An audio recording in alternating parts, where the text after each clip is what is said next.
everyone. I'm Jensen Denoyes here for a new and exciting episode of Hero and You, and this is our 10th episode. And this 10th episode is our actual holiday special. And I'm Simony Antunes, and we'd like you to stay tuned while we explore everybody's views on generosity. Today's topic is on generosity. Gandhi has a quote that says, "Generosity consists not the sum given, but the manner in which it is bestowed." In this episode, we're going to understand the importance of generosity during this holiday season. Understand the art of generosity, the art of compassion, the art of giving. With this, you can touch so many lives, whether it's from talents or whether it's from giving or time. Generosity plays a significant role in our daily activities. Yes. And yeah, stay tuned while we see all these beautiful performances. And we have live performances and interviews with people in the community. Like the Family Center. The Family Center, oh yeah, the Family Center. We have Chris Bazile, a college student who talks about the importance of generosity. Yeah, Stacy Toon, while she shows us her beautiful poem. Oh yeah, magnificent, very talented. And she's a book writer as well. And then we also have Crystal, who's going to perform a magnificent holiday song for us on this episode. Yes. And then, of course, finally, we have one last performer. By yours truly, Simony Antunes. Simony. So stay tuned. But for now, let's play this interview with the Family Center. Well, it's all about giving and taking and sharing, right? So the Family Center is about empowering the community so they can give more. It's about people sharing all that they have in terms of their leadership, in terms of things that they want to share with the community, of themselves or their families. We can all learn from each other, and that's what the Family Center is all about. I would say that the biggest thing that we do, even at the Family Center, is about bringing people together to share more. So I don't just give to you, I bring you in to have you give to others. And so more get the things that we want to share, the kindness and the love. And, you know, everybody walks into the Family Center, it's a hug and a welcome and how can we help? And that's what I'd love to see. We usually get volunteers to come in, and then they want to keep helping and helping and helping. We have interns that have come in that haven't left, and they come back and volunteer year after year. They just get roped into the idea of what we do is for the community, and the community comes together and gives back to the community. So it's a great feeling. So we always, everything we do at the Family Center is free. So we look for ways to find generous people to come together and share all they have, all they would like to share with the community. So we tend to give out donations, in a sense, like we get from generous people, we give out to people that are in need at this moment. And then very soon, the same people that maybe are taking some of the donations will give back to the community. And that has happened over and over again. I think people get feeling empowered. They feel like they have a voice. They feel like they can be the leaders. It doesn't have to be the normal or the quoted leaders of the community. It could just be somebody, the grandmother that takes care of all the kids, can be the leader.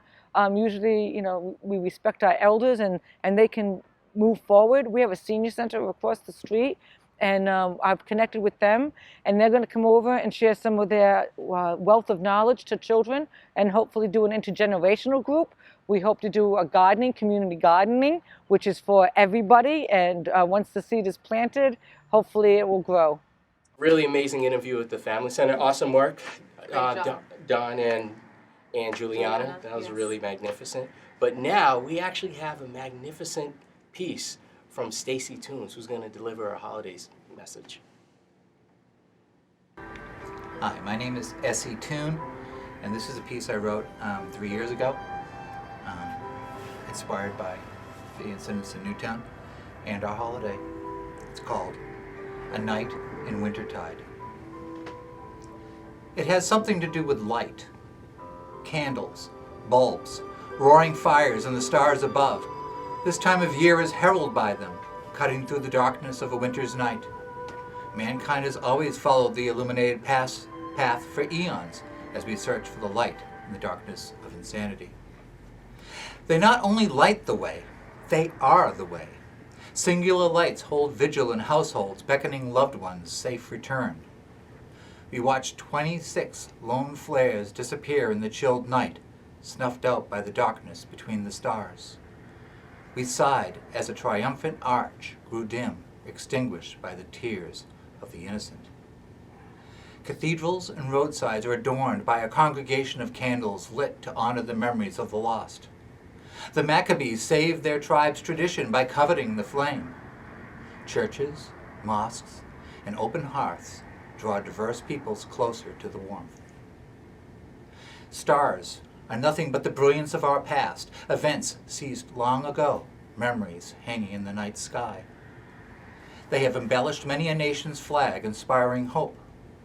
The very twinkle of that which may no longer exist lights the way for all who wish to deliver either exotic spices or goodwill. Not all candles are so hallowed. Some sputter more smoke than light. These candles, forged long ago, are cast of porous tallow. It is a reflection of generations of starless nights. If their lone spark hasn't been extinguished, there lies hope. Otherwise, the smoldering ash is the child of the unbridled wind.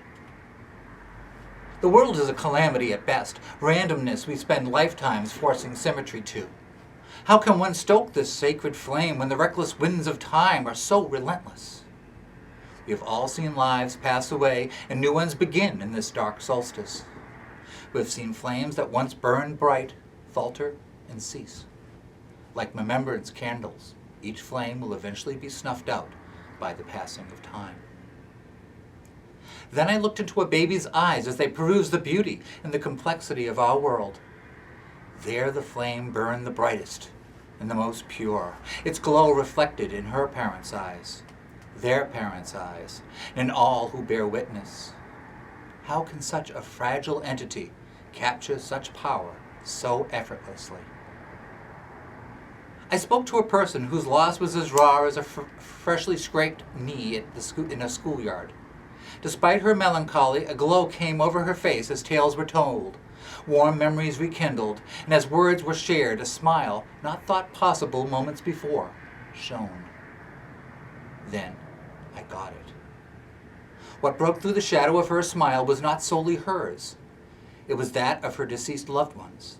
Their legacy was passed on in her every thought, deed, and grin. In those moments we are at our best, reflective, resilient, and humble. It was the same flame burning bright in that child's eyes, a reflection of her soul and those of all who preceded her. In the shadow play cast by that dancing flame, I believe I saw God wink. Shelter that flame.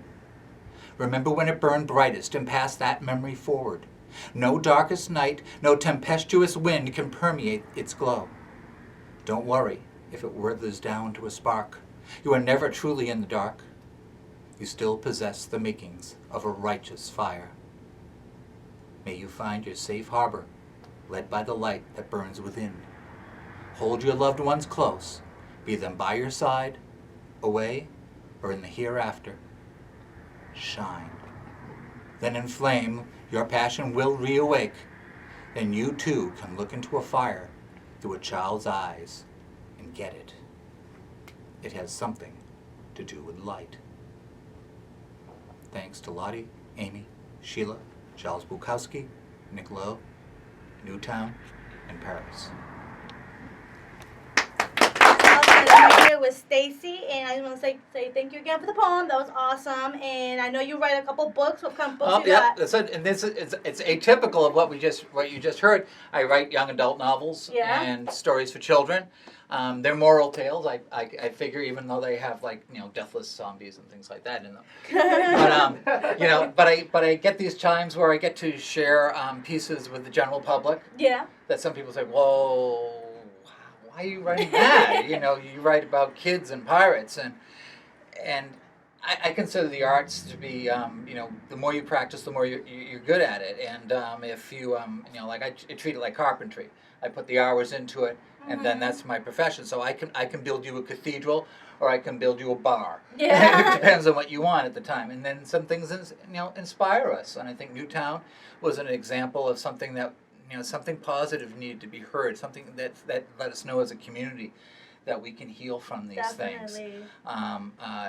Recently we've had a lot of disruption in our world this time, and I wrote something for Thanksgiving Yeah. that was similar. It was just to get us together and work on the unity and work on the healing, because it's those many Definitely. voices that That's make the a difference. perfect way to show generosity, especially to your town and everything that's going on. But thank you so much, Stacy, for sharing your poem and the book. Pirates of Lobster Cove in a bookstore near you. Excellent Christmas present. Yeah. Happy holidays, guys, and thank you so much, Stacy. And now Crystal Tavares is going to perform an a cappella piece for us. Stay tuned and enjoy. I'm looking forward to this. Oh, come, all ye faithful, joyful and triumphant. Oh, come ye to Bethlehem. Come and behold him, born the King of angels. Oh, come, let us adore him. Oh, come, let us adore him. Oh, come, let us adore him. Christ the Lord. Sing, all ye angels, sing in exaltation.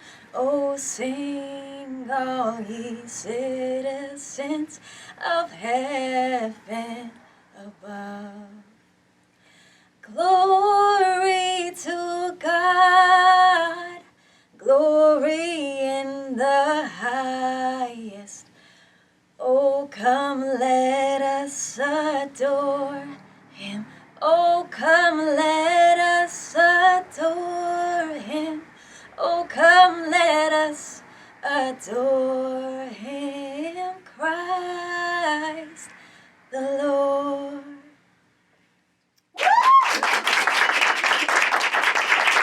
Hey, it's Elsa and I'm back. I'm here with Crystal. You did an amazing job, by the way. Awesome singing. Let me hear that one more time. I'm assuming you've been singing since you were little, correct? Mm-hmm. When was the first time you performed? What age? When I was 14. 14. Where at? Gospel choir in high school. Okay, awesome. Yeah. And like I was saying earlier, your gift from God is your voice. You sing. Your generosity kicks in, right? Who do you perform to? Like, where did you went and perform and showed your gift to the world? I performed at a bunch of different places. Tomorrow I'm performing at a charity event for to raise money to fight breast cancer. Oh, wow, I know. And just all over any chance I get. Yeah. Mm-hmm. What was like one of the biggest performances you ever done, like in your whole life?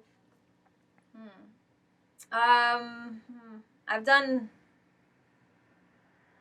I don't know. I've done the Strand Theater. That might have been the biggest. I've done City Hall, the Cape Verdean Independence Day. Oh wow. Cabo Verde.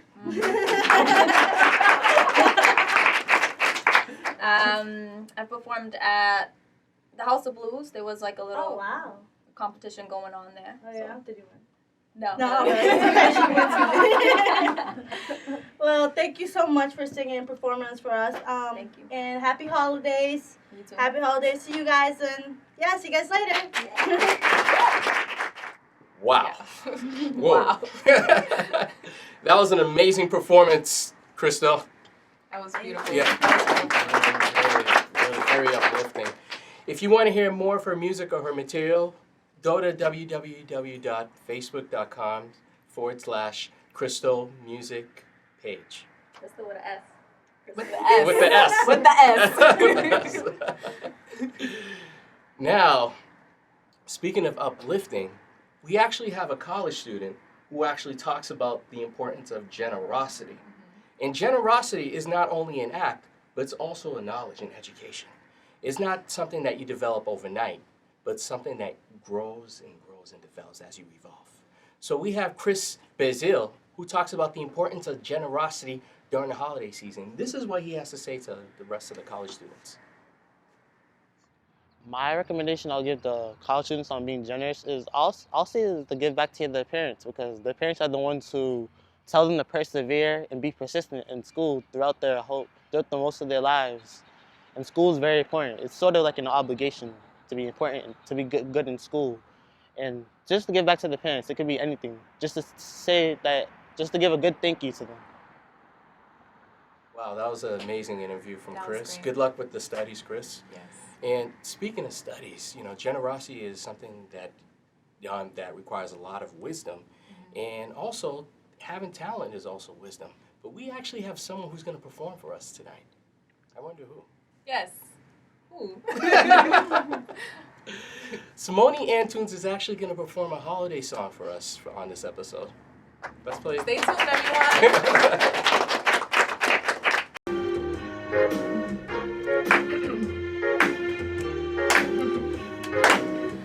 Santa baby, slip a sable under the tree for me. Been an awful good girl, Santa baby, so hurry down the chimney tonight.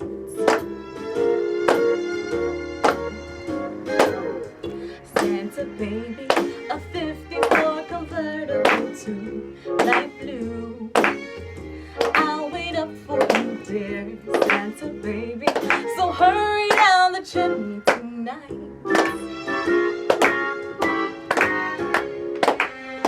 Think of all the fun I've missed. Think of all the fellas that I haven't kissed. Next year I could be just as good if you check off my Christmas list. Santa baby, I want a yacht, and really that's not a lot. Been an angel all year, Santa baby, so hurry down the chimney tonight. Santa honey, there's one thing I really need, the deed to a platinum mine, Santa baby, so hurry down the chimney tonight. Santa cutie, fill my stockings with the duplex and checks. Sign your X on the line, Santa cutie, and hurry down the chimney tonight.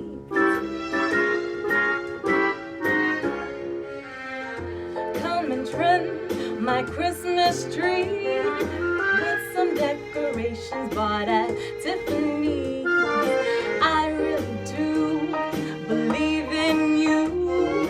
Let's see if you believe in me. Santa baby, forgot to mention one little thing, a ring. I don't mean on the phone, Santa baby, so hurry down the chimney tonight. Hurry down the chimney tonight. Hurry. Tonight.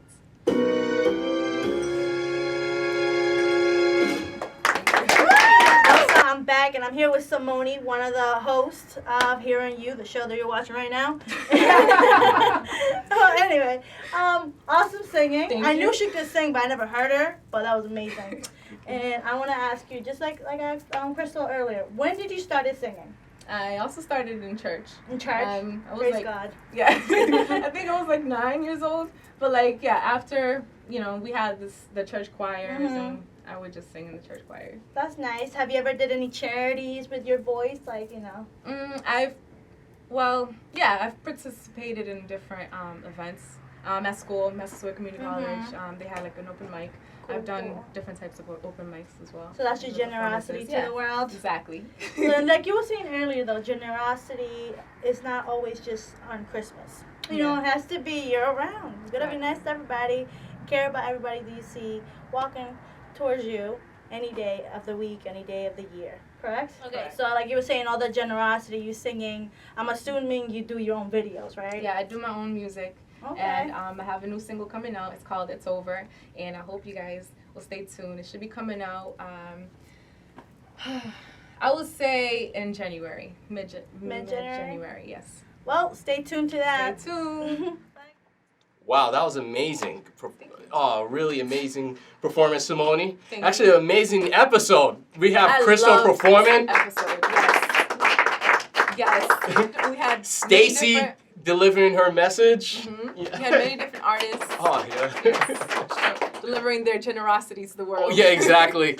Family Center, Chris, it was really amazing. Yes. Express Yourself Community Connection has done a really great job in the community, and then check them out, and they're really This is phenomenal. their second open mic, guys. And yeah, you should definitely come down here, and they have really great crafts. And yes, definitely come down here. Yes, really awesome episode. Yes. Overall, we learned the importance of generosity. The final example this television program wants to present to you is coming from comic book issue number 64 of Superman. This classic comic book holiday special kind of correlates to Gandhi's quote. Generosity consists not the sum given, but the manner in which it is bestowed. In this story, Superman, he goes to the Metropolis post office every year during the holiday season just to follow up with his fans and his followers. However, there was one letter that caught his attention. There was a child who wrote a letter to Superman telling him that every year they usually get gifts and goodies and surprises from a company. However, the company is on a tight budget due to a strike, and therefore they won't be able to give toys and gifts to the children. And this will make the children very sad, very sad to celebrate the holiday season. So Superman decided to be proactive about it and figure something out. So he met up with his friend, Professor Emil, to come up with ideas, and they brainstormed. And Superman came up with an idea. His idea was to contact a good friend of his from Gotham named Bruce Wayne and ask Bruce Wayne if he can find a way to help and give toys to the children. Bruce Wayne was very generous enough and told Superman that he'll get in contact with all the toy stores in Metropolis, and then they can send the bill to him. So Superman was relieved that he was able to provide all the toys and goods to the children. But again, going back to Gandhi's quote, generosity consists not the sum that's given. So Superman knew that he had the sum and he can give it to the children, but it wasn't enough. That was a sense of giving, but not a sense of generosity. So Superman decided to brainstorm with his friend, Professor Emil, and come up with an idea. So they brainstormed and they came up with ideas. So that night, that Christmas night, Superman decided to get in contact with his lover, Lois Lane.